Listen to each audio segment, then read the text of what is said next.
এখানে কোনো বিশ্ব বাণিজ্য হবে না, কোনো শিল্পপতি আসবে না। তার কারণ হচ্ছে সিঙ্গুর আজকে শ্মশানে পরিণত হয়ে আছে।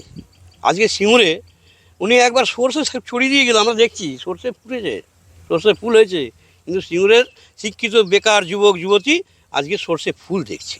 জনগণের ট্যাক্সের টাকায় উনি বিশ্ব বাণিজ্য সম্মেলন করছেন, আর বিশ্বের সমস্ত শিল্পপতিদের বার্তা দেবেন, আহ্বান করবেন আসার জন্য। এখানে শিল্পপতি আসবে না, শুধু জনগণের টাকায় আমোদ প্রমোদ হচ্ছে, চা খাওয়া হবে, কফি খাওয়া হবে, মানে নাচন কোচন হবে, হ্যাঁ, আর তারা এখান থেকে চলে যাবে, চলে গিয়ে বলবে আচ্ছা দেখছি ম্যাডাম আপনি বলেছেন, নিশ্চয়ই দেখছি আমরা। আদৌ কেউ এখানে শিল্প করতে আসবে না। পশ্চিমবঙ্গের শিল্পের অবস্থা খুবই খারাপ। আমাদের সবাইকে বাইরেই যেতে হয়। তো এইসব নিয়ে এখন বলতে চাইছি না, কারণ কি এইটা আমাদের রুজি রোজগারের ব্যাপার।